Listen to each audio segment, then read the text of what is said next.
दोस्तों, कई लोगों ने मुझे कमेंट करके ये रिक्वेस्ट किया है कि आप छोटे व्यापारियों को लेके, फ्रीलांसर्स को लेके एक वीडियो बनाइए कि उन्हें कौन सा आईटीआर फॉर्म भरना होता है और जो भी वो आईटीआर फॉर्म भरें उसे किस तरह से ऑनलाइन फिल करके सबमिट करना होता है। और साथ ही साथ कई लोगों ने ये भी रिक्वेस्ट किया है कि इस तरह के आईटीआर फॉर्म भरते वक्त ये भी जरूर बताएं कि रिटर्न बनाते वक्त और फाइल करते वक्त हमें बहुत ज्यादा कंप्लायंस के झंझट में नहीं पड़ना है। न ही हम चाहते हैं कि हम अपना प्रॉफिट एंड लॉस अकाउंट बनाएं या बैलेंस शीट बनाएं या अकाउंट्स बनाएं, क्योंकि एक तो ये हमारा काफी समय लेता है और साथ ही साथ ये एक खर्चीला ऑप्शन भी है। तो कुछ ऐसा तरीका बताइए जिससे हम बड़ी आसानी से अपना इनकम टैक्स रिटर्न फाइल कर सकें। तो दोस्तों, मैं अपने व्यापारी भाइयों से ये कहना चाहूंगा कि आप बिल्कुल भी मत घबराइए। इस तरह का प्रावधान है इनकम टैक्स डिपार्टमेंट में और आप बिल्कुल इस तरह से अपनी आईटीआर भर सकते हैं जिसमें आपको न तो आपको अकाउंट्स मेंटेन करने की जरूरत है और न ही किसी अकाउंटेंट को रखने की जरूरत है। जो कोई भी अपना बिजनेस करते हैं और पूरे साल में, पूरे फाइनेंशियल ईयर में अगर उनका बिजनेस से gross receipts, sale turnover 2 crore रुपए क्रॉस नहीं करते हैं, तो ऐसे बिजनेसमैन के लिए, सेल्फ एम्प्लॉयड के लिए एक ऑप्शन है इनकम टैक्स रिटर्न भरते वक्त कि वो प्रिजम्पटिव बेसिस अपना इनकम डिक्लेयर करके अपनी आईटीआर फाइल कर सकें। तो दोस्तों, ऐसे सेल्फ एम्प्लॉयड और व्यापारियों के लिए जो आईटीआर फॉर्म है वो है आईटीआर 4। आईटीआर 4 भरने के लिए आपका इनकम फ्रॉम बिजनेस होना जरूरी है और साथ ही साथ ये देखना है कि ग्रॉस टोटल इनकम आपका 50 लाख रुपए क्रॉस नहीं कर रहा हो। तो अगर आप ये दोनों कंडीशन मीट करते हैं तो आप आईटीआर 4 भर सकते हैं और आईटीआर 4 में सेक्शन 44 AD का लाभ उठा के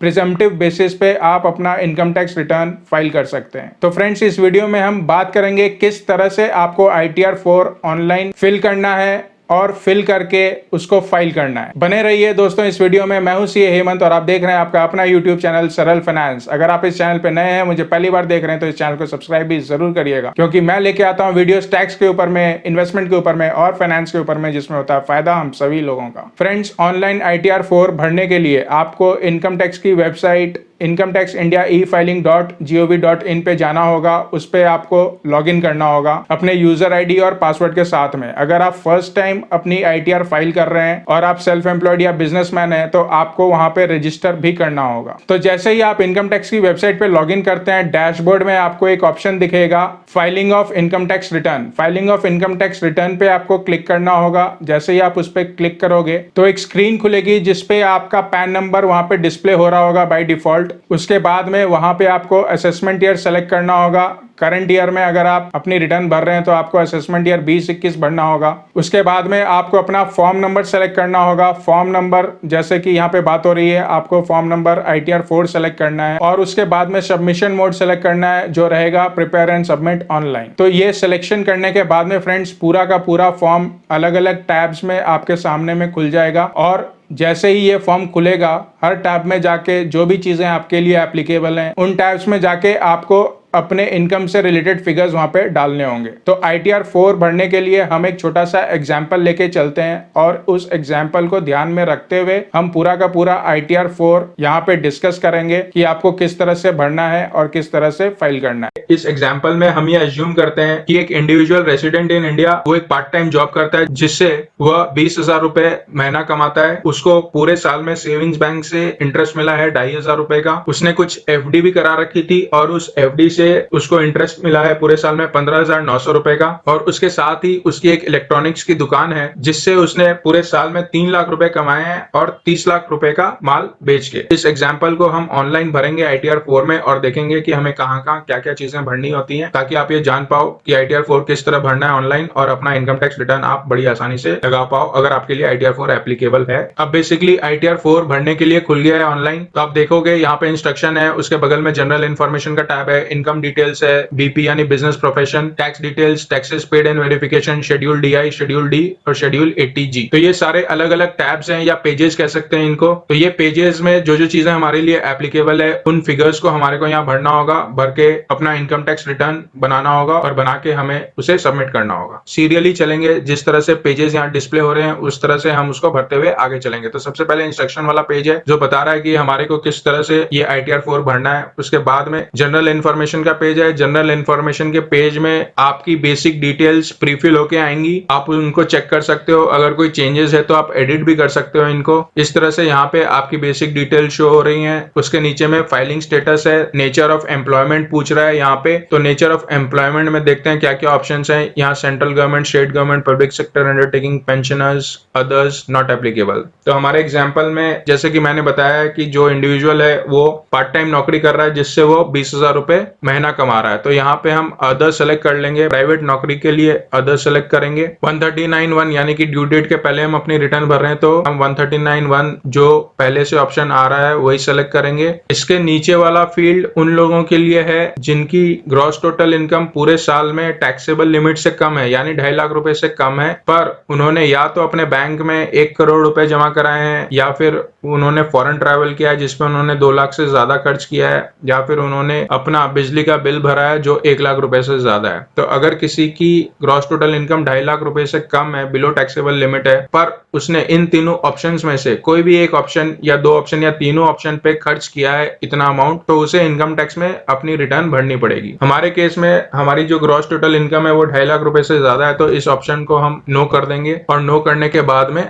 आगे चलेंगे। आपसे ग्रॉस सैलरी पूछ रहा है, तो सैलरी हमारी 20,000 रुपए महीने के हिसाब से 2,40,000 रुपए साल का बनता है। हम यहाँ पे 2,40,000 भर लेंगे। सैलरी एज पर सेक्शन 17(1) में हमने 2,40,000 रुपए भर लिया। 50,000 रुपए का स्टैंडर्ड डिडक्शन मिलता है बाय डिफॉल्ट किसी को भी जो सैलरी पे काम करता है, तो नेट टैक्सेबल सैलरी जो हो गई है वो 1,90,000 हो गई है। फिर हाउस प्रॉपर्टी से इनकम के बारे में पूछ रहा है, तो हमारे एग्जाम्पल में उस इंडिविजुअल के पास में ना तो घर है और ना उसने हाउसिंग लोन लिया है, इसीलिए हम इसको खाली छोड़ देंगे। अगर किसी का अपना घर है और उसने हाउसिंग लोन लिया हुआ है तो यहाँ पे इंटरेस्ट ऑन हाउसिंग लोन का बेनिफिट आप क्लेम कर सकते हो, या फिर अगर आपने उस घर को किराए पे दिया हुआ है तो रेंटल इनकम भी यहाँ पे लेके आप आगे चल सकते हैं। जैसे ही आप इसको लेट आउट दिखाएंगे तो रेंट डालने का ऑप्शन इनेबल हो जाएगा। इंटरेस्ट ऑन डिपॉजिट यानी एफडी इंटरेस्ट हमारा 15,900 रुपए है साल का, हम यहाँ पे 15,900 टाइप कर लेते हैं। और सेविंग्स बैंक का इंटरेस्ट डालने के लिए हम यहाँ पे ऐड पे क्लिक करेंगे ताकि ऑप्शन खुल जाए हमारे को सेविंग्स बैंक का इंटरेस्ट डालने के लिए। Interest from savings bank account select कर लेंगे और सेविंग्स बैंक का इंटरेस्ट जो कि 2,500 रुपए सालाना वो डाल लेंगे। तो हमने इनकम फ्रॉम अदर सोर्सेज भी डाल लिया, सैलरी से इनकम भी डाल लिया। अब हमारे को बिजनेस से इनकम डालनी है। तो इस पेज पे बिजनेस से इनकम नहीं मांग रहा है, बीपी में बिजनेस से इनकम डालनी होती है। तो यहाँ पे फ्रेंड्स आपसे बिजनेस का नाम पूछ रहा है, मान लीजिए हम कोई भी एक नाम दे देते हैं बिजनेस को,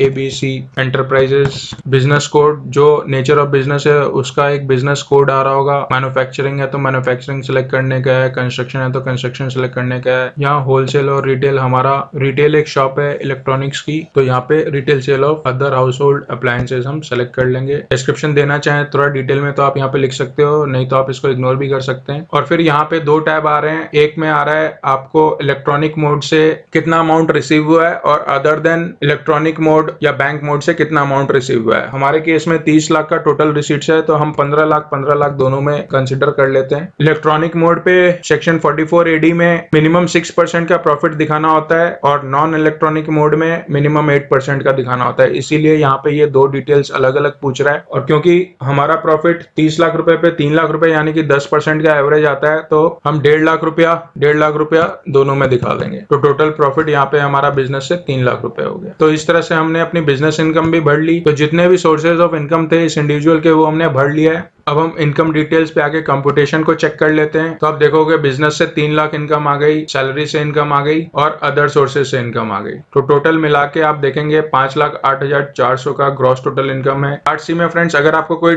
डिडक्शन क्लेम करना है, मान लीजिए आपने इंश्योरेंस प्रीमियम दिया है, या आपका कोई बच्चा है जिसका आपने स्कूल फीस का पेमेंट किया है, या आपका मेडिकल हेल्थ इंश्योरेंस है जिसका आपने प्रीमियम पे किया है, तो अगर किसी भी तरह का आपको डिडक्शन क्लेम करना है जो इनकम टैक्स में अलाउड है, उसकी डिटेल आपको यहाँ पे भरनी है। हम यहाँ पे अपने एग्जाम्पल में एज्यूम करते हैं जो इंडिविजुअल है वो हर साल 15,000 रुपए अपना LIC का प्रीमियम भरता है। तो यहाँ पे 80C में LIC प्रीमियम हम 15,000 रुपए डाल देते हैं, तो 15,000 का हमारे को डिडक्शन मिल जाएगा। 15,000 का डिडक्शन डालते ही हमारी जो नेट टैक्सेबल इनकम है वो 493,400 हो गई है। और असेसमेंट ईयर 2021 से 5 लाख के नीचे अगर किसी का नेट टैक्सेबल इनकम है तो उसका जो भी टैक्स बनेगा वो सेक्शन 87A में उसको रिबेट मिल जाएगा। तो यहाँ पे 12,170 रुपए का टैक्स बन रहा है और साथ में रिबेट हमारे को मिल गया 12,170 रुपए का। तो यानी कि हमारे को कोई टैक्स पे नहीं करना है और न ही हमारा कोई रिफंड है। शेड्यूल DI फ्रेंड्स उनके लिए है जो पिछले साल का इन्वेस्टमेंट करंट ईयर में अगर उन्होंने किया है, जुलाई तक अलाउड है करने के लिए, गवर्नमेंट ने डेट एक्सटेंड किया हुआ है। तो किसी ने अपना डिडक्शन से रिलेटेड इन्वेस्टमेंट करंट ईयर में किया हुआ है तो उसका डिडक्शन का डिटेल्स यहाँ पे शो करना है। 80D अगर हेल्थ इंश्योरेंस प्रीमियम अगर किसी ने भरा है तो उसकी डिटेल यहाँ पे आएगी। 80G अगर किसी ने चैरिटेबल इंस्टीट्यूशन को डोनेशन दिया है तो उसकी डिटेल यहाँ पे आएगी। तो ये तीनों शेड्यूल उन लोगों को भरना है। अगर किसी के लिए ये फील्ड्स एप्लीकेबल है तो इनको भरना है, नहीं तो इसको इग्नोर करना है। टैक्स डिटेल्स वाले पेज में कुछ भी शो नहीं हो रहा क्योंकि हमने ना तो एडवांस टैक्स जमा कराया है ना ही सेल्फ असेसमेंट टैक्स जमा कराया है। अगर कोई जमा कराता है तो उसकी डिटेल्स यहाँ पे शो होंगी। और लास्ट में टैक्सेस पेड एंड वेरिफिकेशन वाले लिंक में हम आ जाएंगे। यहाँ पे आपको सेल्फ सर्टिफाई करके अपनी रिटर्न रिव्यू करके सबमिट करनी होती है। तो यहाँ पे हमने सेल्फ सेलेक्ट कर लिया, प्लेस हम सेलेक्ट कर लेते हैं। सबसे पहले तो हम सेव ड्राफ्ट करेंगे ताकि किसी कारण से अगर कंप्यूटर बंद हो जाता है तो नेक्स्ट टाइम जब भी हम लॉग इन करेंगे तो हमें हमारा भरा हुआ फॉर्म मिल जाए। सेव ड्राफ्ट करने के बाद में प्रीव्यू एंड सबमिट करेंगे। अगर कोई भी फील्ड हमने खाली छोड़ दिया है जो भरना जरूरी था तो यहाँ पे इस तरह से हमारे को बताएगा, तो वो हम आके भर लेते हैं। तो फ्रेंड जैसे ही आप सारे एरर्स फॉर्म के ठीक कर लेते हो, प्रीव्यू एंड सबमिट प्रेस करते ही आपको यहाँ पे मैसेज देगा, please verify that all details are valid. आप चेक कर लीजिए आपने जो डिटेल्स भरी है वो ठीक भरी है कि नहीं भरी है। Click okay to continue submission of the form. Okay दबाते ही आपको आपका फॉर्म का एक प्रीव्यू दिखाएगा। प्रीव्यू में आप फिर से चेक कर लीजिए, डबल श्योर हो जाइए और उसके बाद में आपको अगर सब चीजें सही लगती हैं तो ओके प्रेस करके अपना रिटर्न सबमिट कर दीजिए।